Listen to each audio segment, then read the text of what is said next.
Hi, Malo. Yo.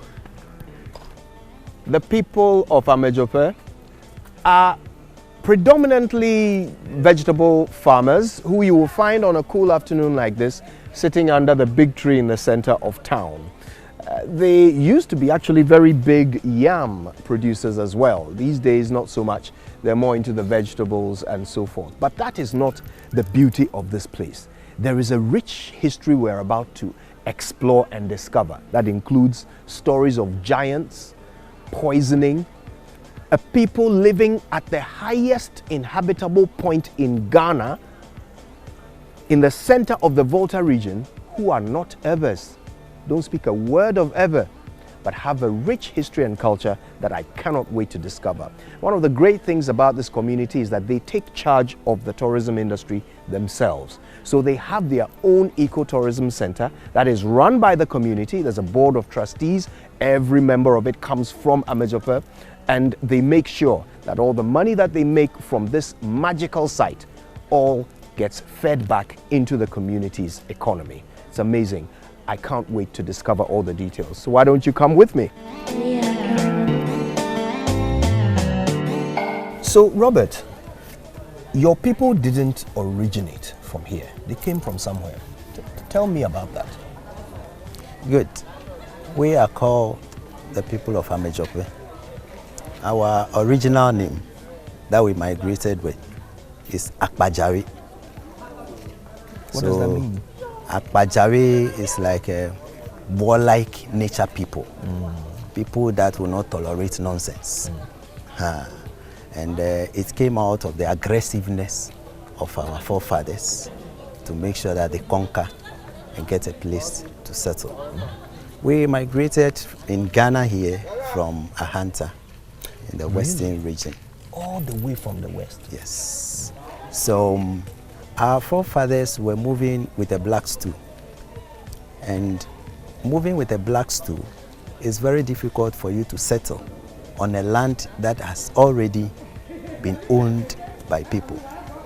So what you have to do is you either conquer them to take over the land before you can use a black stool or perform any rites. What is a black stool? The black stool is what is used to install chiefs. Right. So that shows the authority of the people. That you can install chief and you can have control and authority over a land to operate. Like how the Ashantis have golden stool. Yes. You had black stool. Black stool. Okay. So when they reached the western region, they stayed there for some time. But it was very difficult for them to operate as independent people because the people there would not allow them to use the black stool to operate as if they own the lands.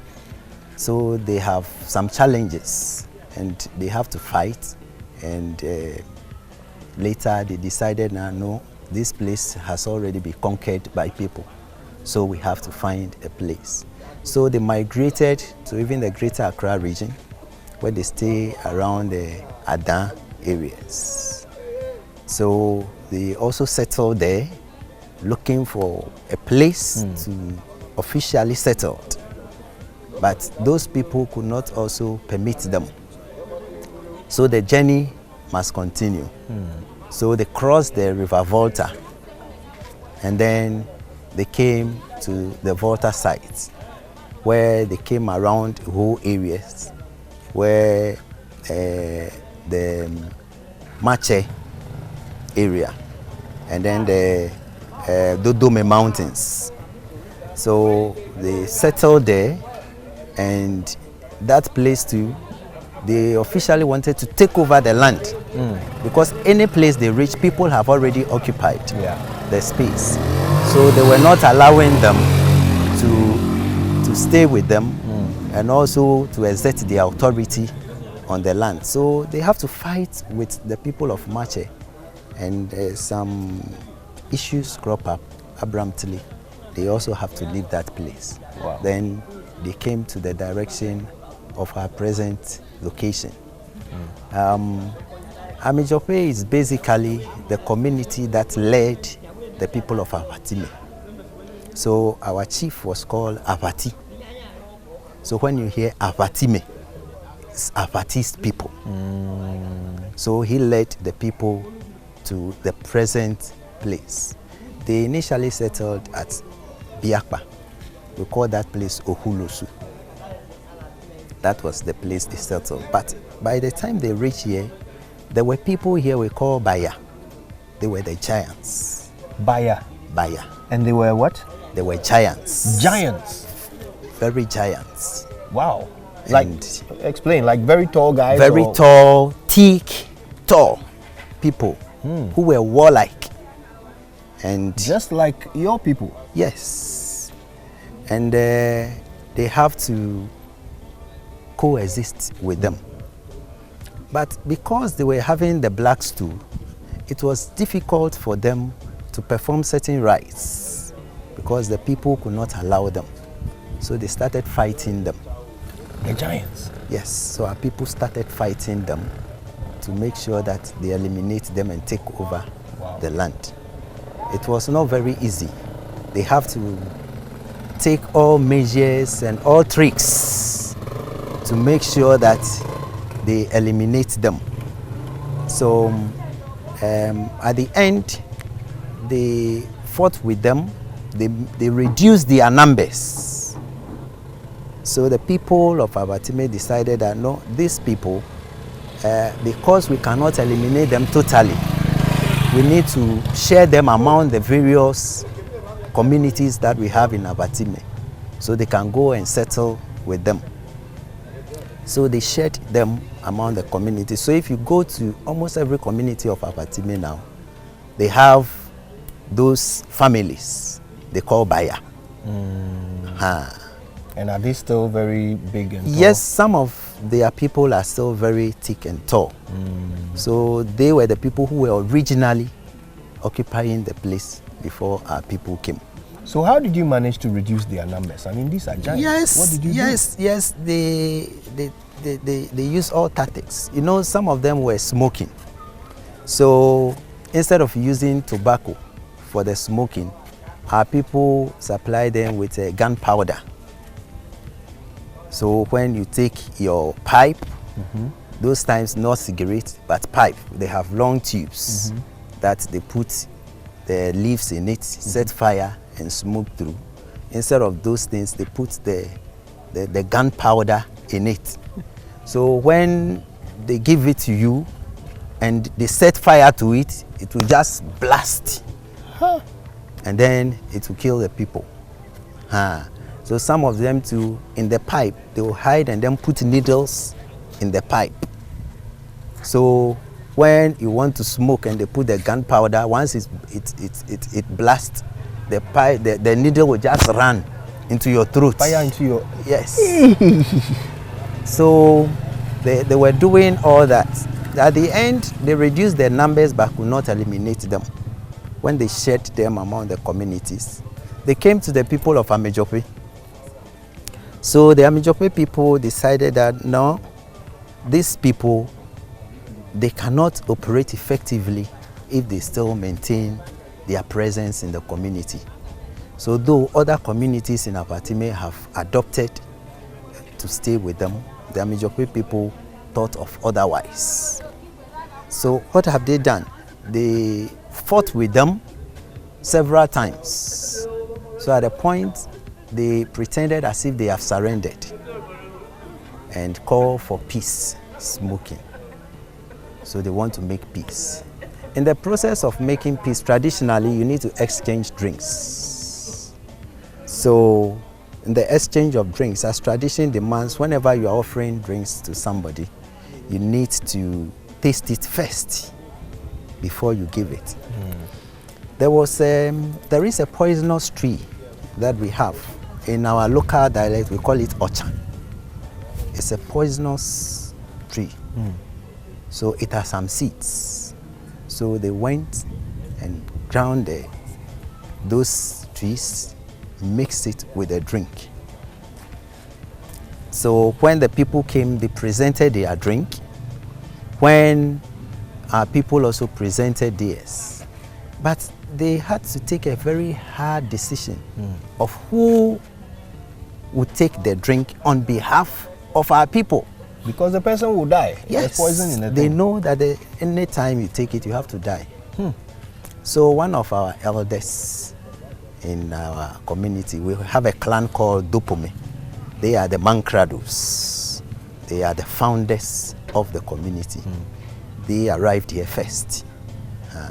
So they said, yes, these people, once they have arrived, they have to eliminate them totally. So they went to their elder, the most elderly person in the community, in the clan. We call that person Ahoto. Ahoto. Yes. If we have 5 clans, the most elderly person in age is also installed like a headman. Like an Ibusiapeni. Yes. So he is officially responsible for running of the clan.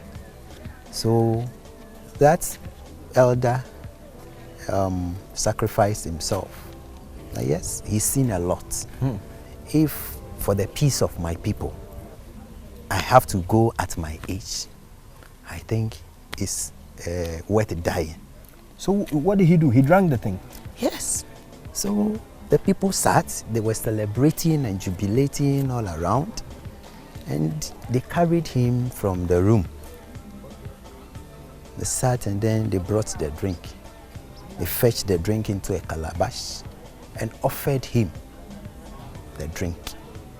So he took the drink and then they handed over the drink to the other people. They also brought theirs, took a calabash and handed it over.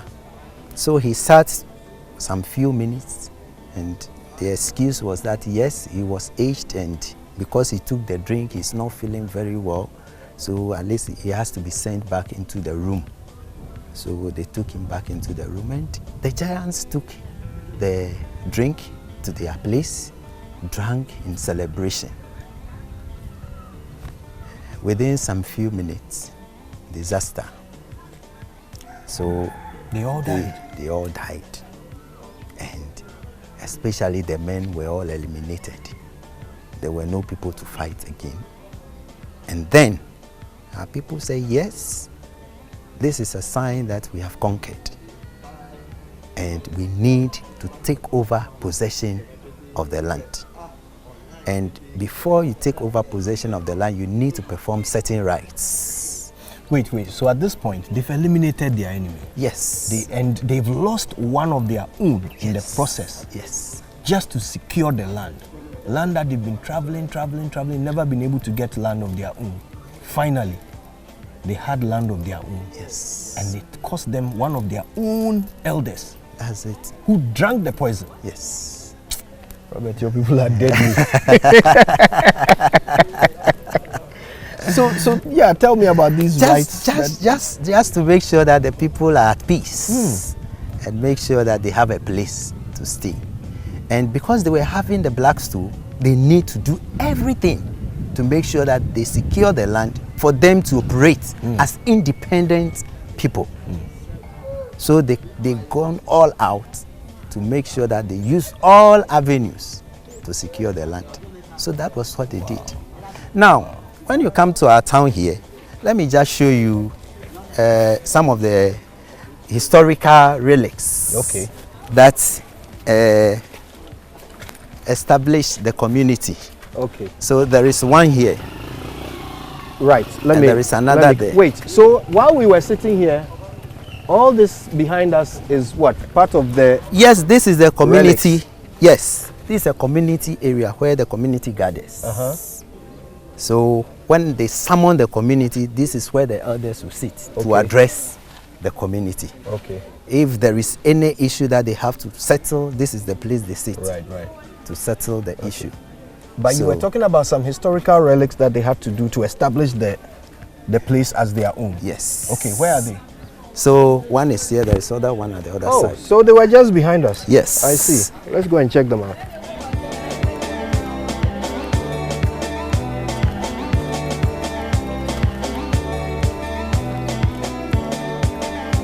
So this is one Okay. of the place. And in our language, we call it Ibo. Ibo.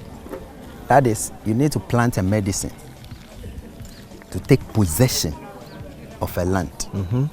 And in those days, human beings were sacrificed Wow. to perform the rites to take over the land.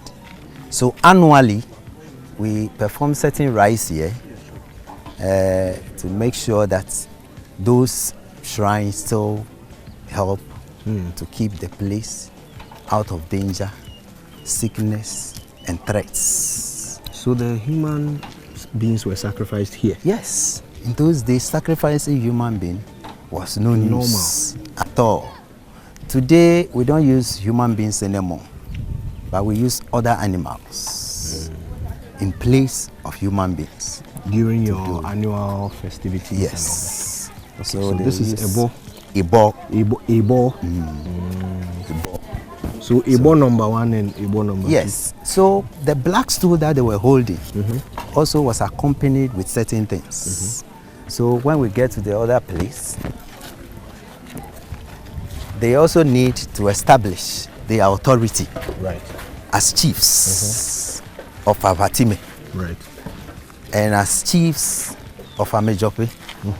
So what they have to use to establish their authority is one of this, we call it Litugu. Okay. So that one is Ebo and this is Litugu. That's it. Okay. So this is authority of the chief, where the black stool that was accompanied with the people. This is its authority.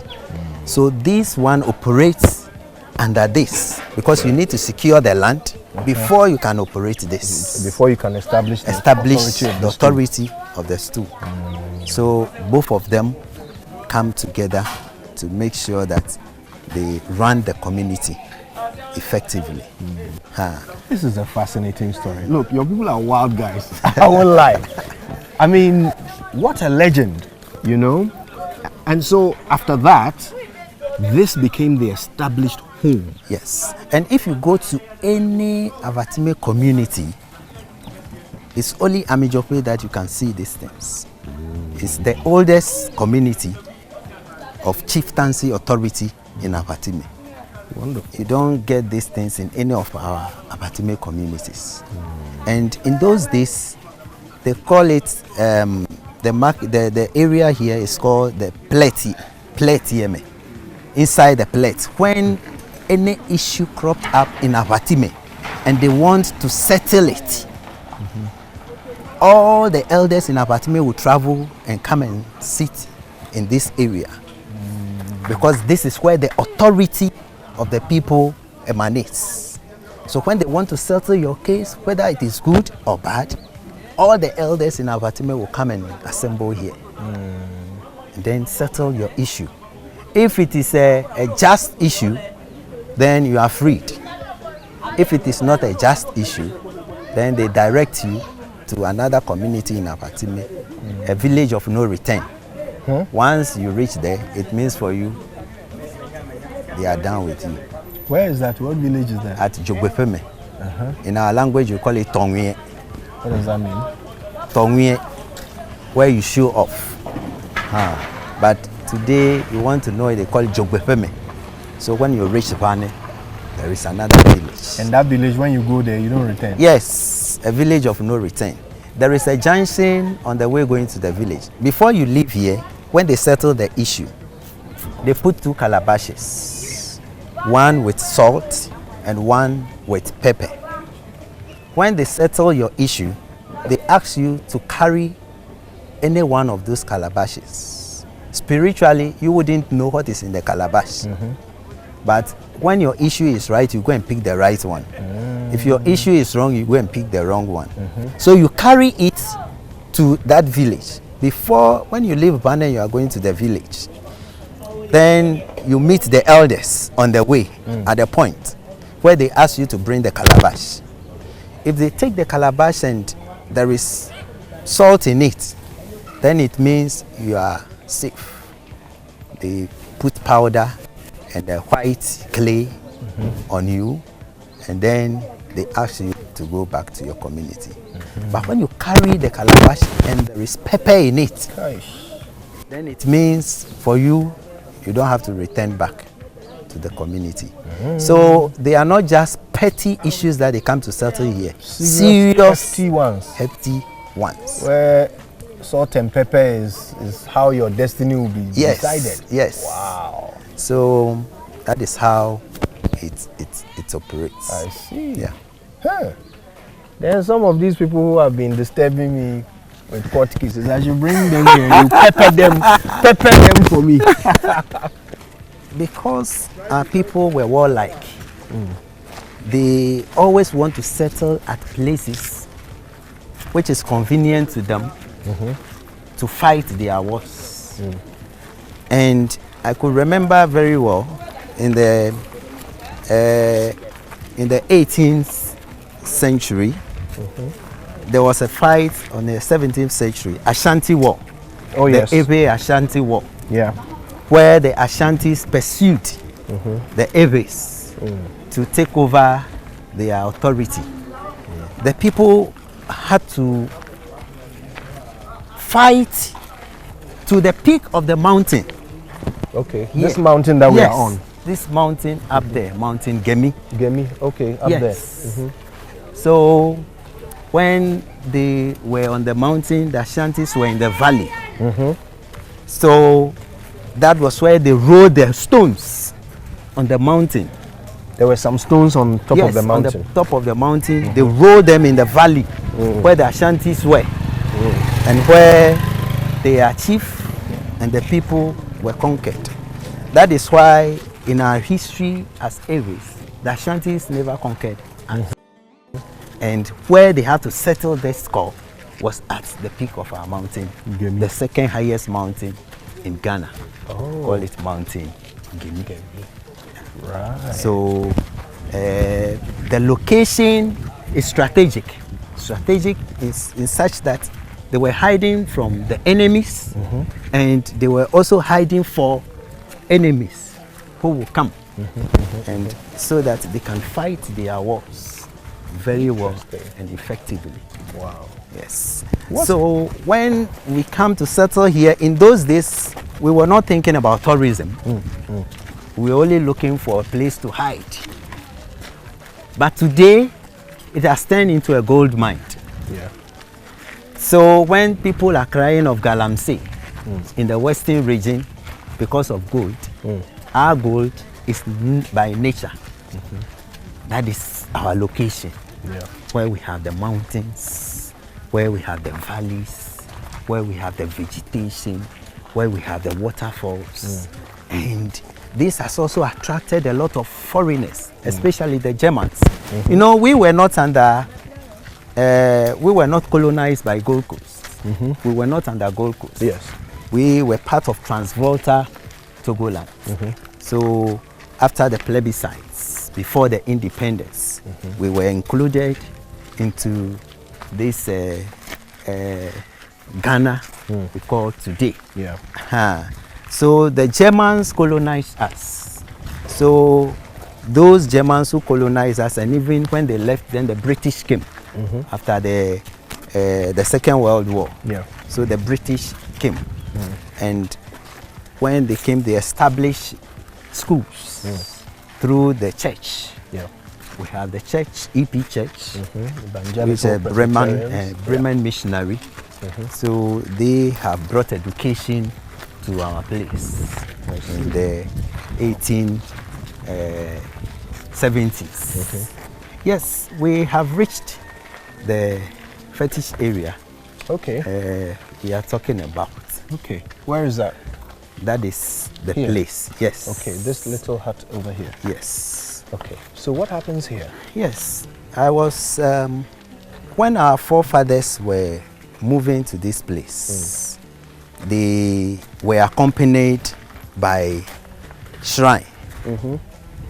And that shrine is called Asafo. Can I go closer? Yes. We call it Asafo. So the dance that accompanied them in their movement, the whole Apatime, is called the Asafo. And that was the dance that accompanied them. I see. Now, the room here has the drums of the Asafo dance. And we perform rites every year for it. It was, I may say, a war dance, but today we try to modernize it for people to get involved and participate in playing and the dancing. So for we in Amedzofe, one of our festivities is the Easter. And when you come here during our Easter period, you dare not even talk about Kwewu. It's one of our major festivities where we display our culture, our tradition, and our history. So during the Easter period, this drum is also brought out, played, and the whole community would dance. And everybody knows how to dance this Asafo. Yes, once you are an indigene, because from our childhood we have witnessed it, and automatically you need to participate in it. And you know, the dance is such that it was used by our forefathers for migration, and they were using it to fight enemies. So anytime they are in a community or they are moving into a community, they want to fight with the people, they use the rhythms of the drums to either pursue the enemy or retreat.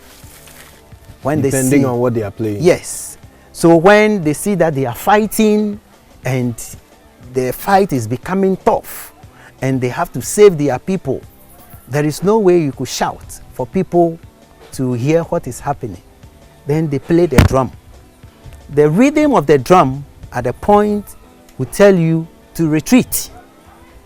So when you are hearing the rhythm when they hear giddy ding ding ding giddy ding giddy ding ding ding giddy ding, it means you have to retreat. It means the war is tough.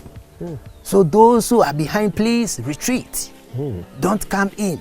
Retreat. So people will just think that they are only playing drums, but they are using the drum to communicate to their people. Wow. Yes, when they saw that they are fighting and they have conquered the people, it is also, there is a rhythm they play. So when they are playing it, ding, ding, ding, ding, ding, it means you have to pursue the people because you have almost conquered them. So you have to pursue them. So they will rush. So in demonstration of this dance, you see that when they are playing it, they reach a point and everybody will begin to retreat. Everybody will begin to retreat. Everybody will begin to retreat. When they have to pursue, the rhythm will change and everybody will start running. So sometimes if you are new, you wonder, but why? What is happening? Why are people? Because we know the rhythm. And we know what it meant. Wow. So we move according to the rhythm of the dance. That's amazing. I wish I could see it.